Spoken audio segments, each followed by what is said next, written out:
Hey, it's Sizzling Popcorn. In this tutorial, I'm going to show you how to use the CIVA INS navigation system within FSS brand new Boeing 727 freighter for Microsoft Flight Simulator. I'm going to show you how to turn the INS navigation system on, how to align it, how to set it up for flight, and then how to activate it during the flight. So let's get started.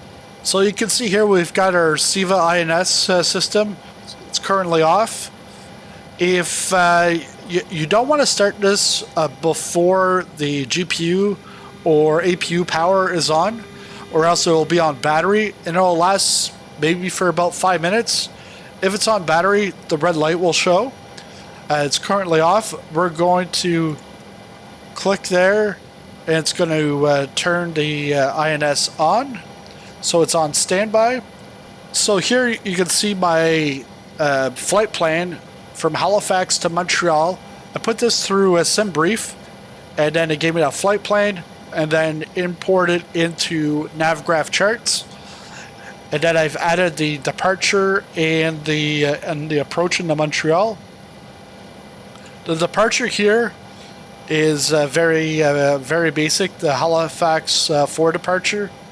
If we take a look at the chart, it's just telling us, okay, which heading to go in, and then maintain 5,000 or as assigned until we're out of the Halifax VOR.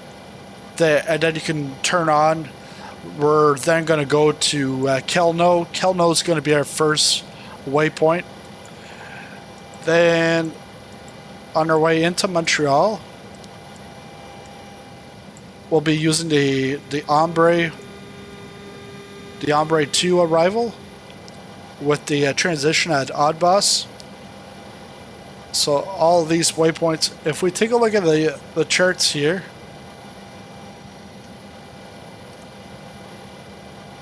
visible on chart, this is a RNAV arrival. You can still use RNAV charts in the sim. But we're not going to be inserting points like we're not going to be putting in Oddboss.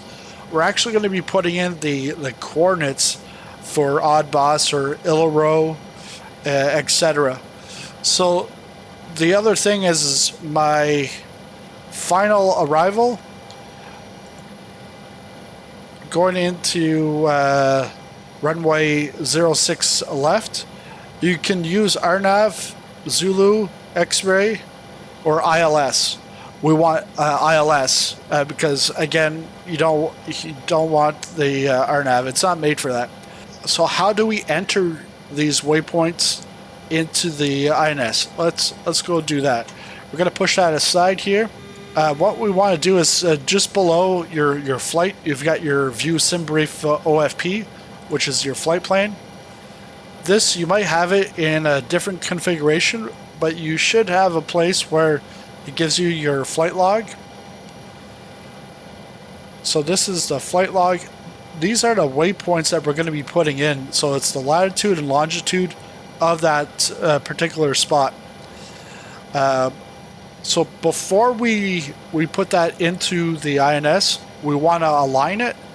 So right now we're at Halifax International Airport, and we're at ramp 301, the cargo ramp. So we need these coordinates right here. This is what we're going to put in to align the INS system. So keep it in standby. You're going to go to POS. Posts, and then click on 2 for N, and we're going to put this waypoint in 4452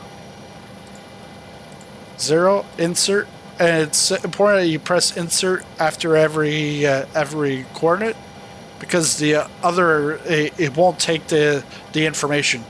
So now we're going to go on to the other parts. West 6331 9. Insert. So that is our waypoint 0. That's our initial waypoint.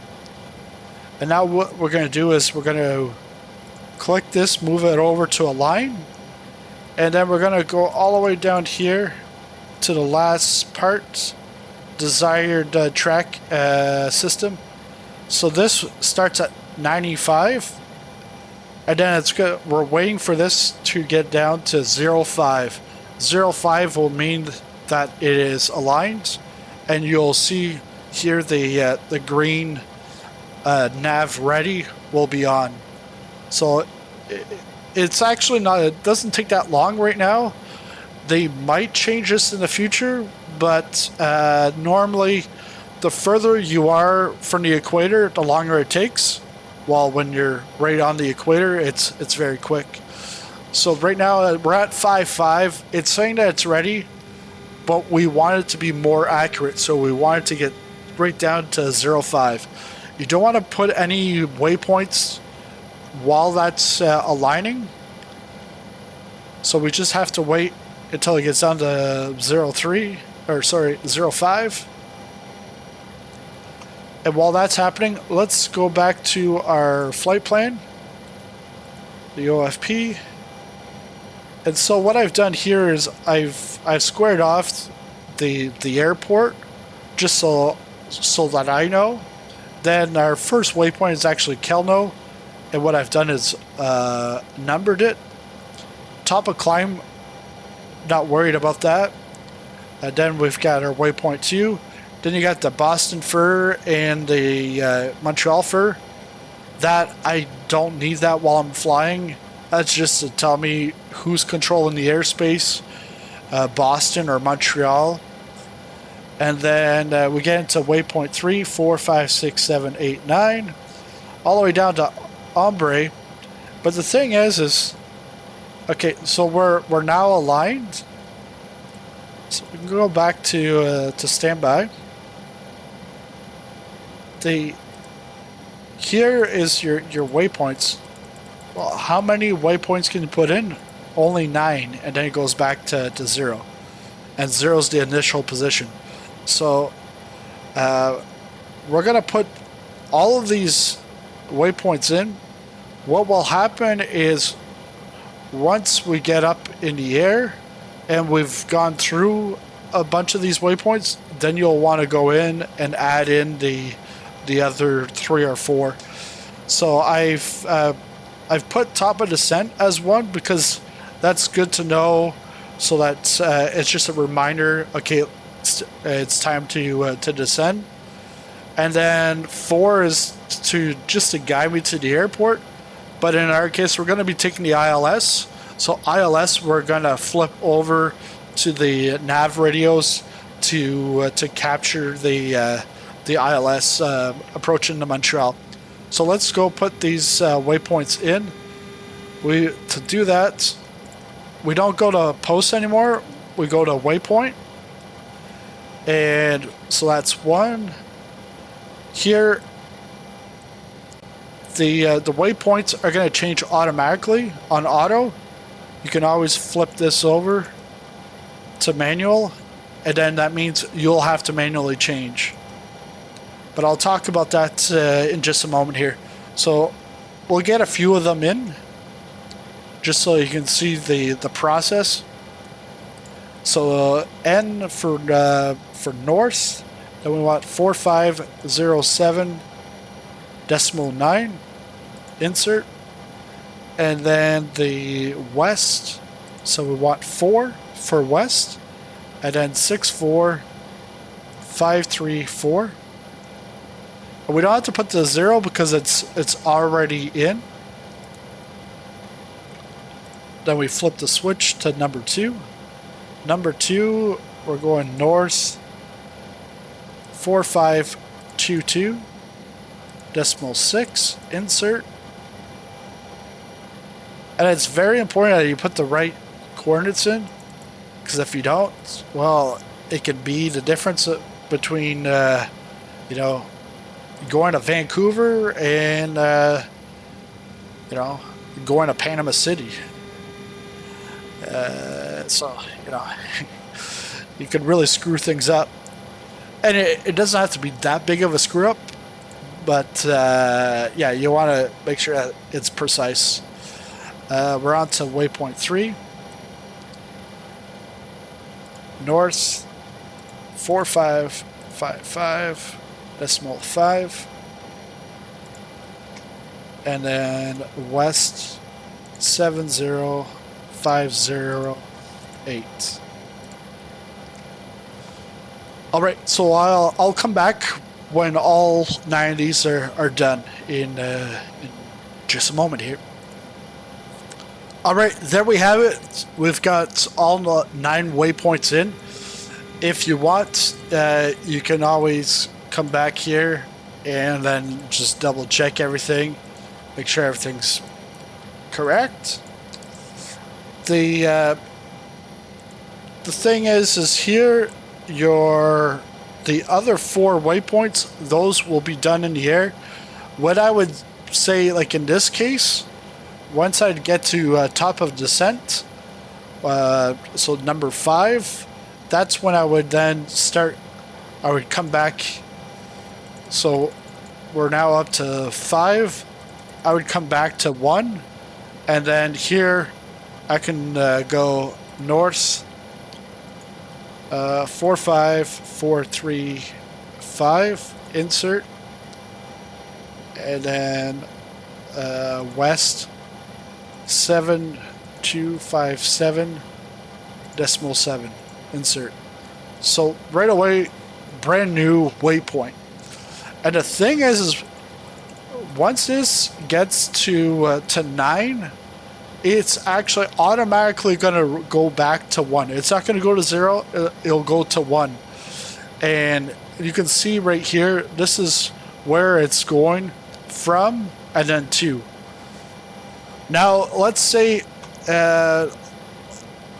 you're you're at Sylvie. You're at number 7, and now you want to, air traffic control told you not to go to 8, but to go to 9 instead. So here you're going to go waypoint change. You're going to go 7 and then 9. So it's going to show you from 7 to 9. Click insert, and now the aircraft is going to go from 7 to 9. A few other things to know here is that if we go back to waypoint 1, you can go over here and you can see the distance and time to get there. We're currently on the ground right now, so we don't have it in nav. So to activate this, you're going to want it in nav.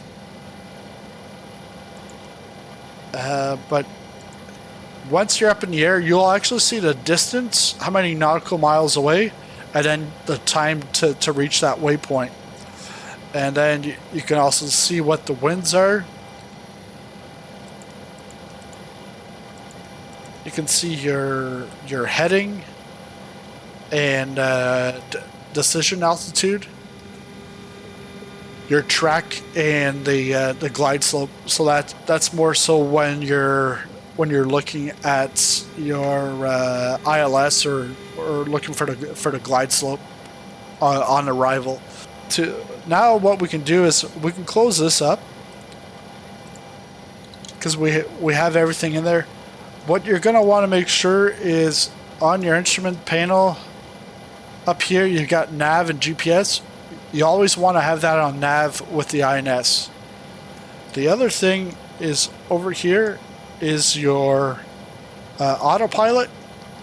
Currently autopilot's disengaged, and you can see you can't turn anything. You can't even engage it. And the reason why you can't engage it is because you need 3 things. You need essential power on from the airplane generators. You need the turn knob in detent. So the turn knob, it has to be there. And then 1 yaw damper powered. So you need to see the green light illuminated. When you're ready to go over to the INS navigation system, you're going to want to go to aux nav. Aux nav will then take you en route based off of your waypoints. But for your altitude, you're still going to have to bug an altitude and then select it here. Where you're going to put your altitude for the autopilot is right here. So we can say 5,000. If you want to go by the 100 feet, press on the mode button. They can go by the 100. Now I'll take you into the aircraft while flying, and let's see some of this in action. Alright, so we're now at runway 23 here in Halifax. We're gonna set the altitude to 5,000, and like I said earlier, you can click the mode button and it'll go by the 100. So that's 4,900. Let's go back to 5,000. And then on our CIVA, what I noticed earlier, I wasn't getting anything here. It was 0 and then 999. And I was pretty sure I had it on nav, but I've got it on nav now. So this is showing waypoint 1 is 32 nautical miles away. We don't have any time yet because we're not in the air. Autopilot, it's not engaged. We'll come back here, we'll engage that. We'll go heading select to start off with because we're just flying out. And we'll go a couple of nautical miles before we turn right, heading towards Kelno. And what we're going to do is we're going to go over to the aux nav and engage, and then we'll also do an altitude select so that we go to 5,000. And here we can either use vertical speed or we could do IAS hold. But let's get this going here. V1 rotate.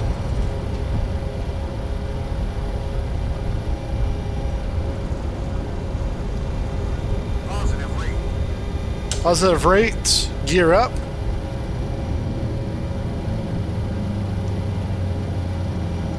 Now we can go down here, put that on, put heading select.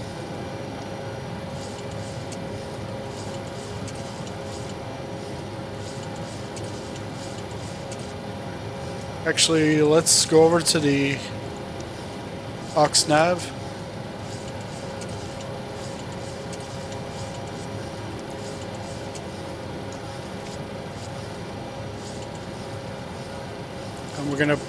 We're gonna arm the altitude select so that we go up to 5,000, and then here we're gonna want let's go IAS hold.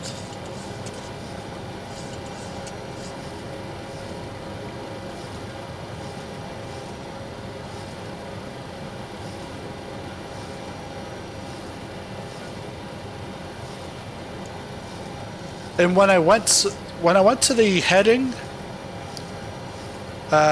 select, at first it was going to go back to 00 because I hadn't entered anything here. So that's my mistake. But let's take a look at the chart, see where we're at.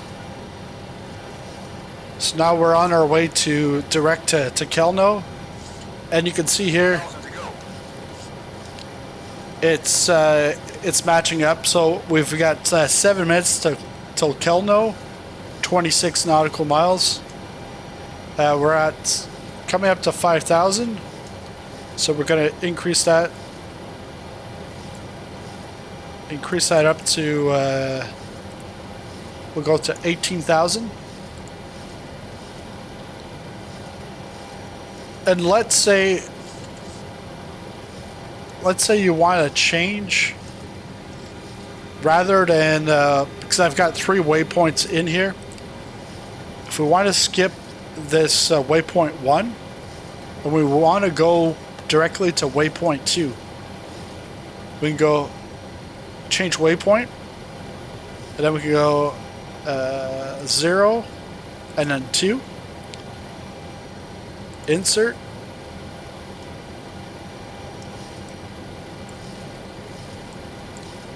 and you're gonna see we're gonna start going direct. We're already starting to turn. If we get that off. Yeah, so we're already starting to veer towards that second waypoint. So that's how you can change your waypoints. Let's say you're going in on final, and then air traffic control tells you to go like direct to the final. You can go direct to a waypoint.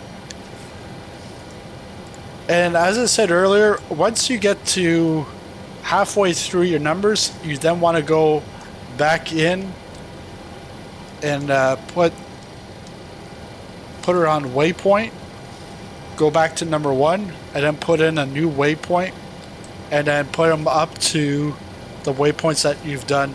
So then once it gets to 9, it'll be 8, 9, then it's going to go 9 to 1. So it'll come back automatically. Just make sure you don't have this on manual. If you have it on manual, you'll have to change each waypoint on your own. And you, like I said, you can go like waypoint 4 to waypoint 8. In our case, like going from Halifax to Montreal, like you're not going to do that because the waypoints are far away. But if they were close enough together, yeah, you can skip a couple if you wanted to. But that's it for this tutorial. If you have any questions, let me know in the comment section below. But thanks a lot for watching, and I'll see you in the next video.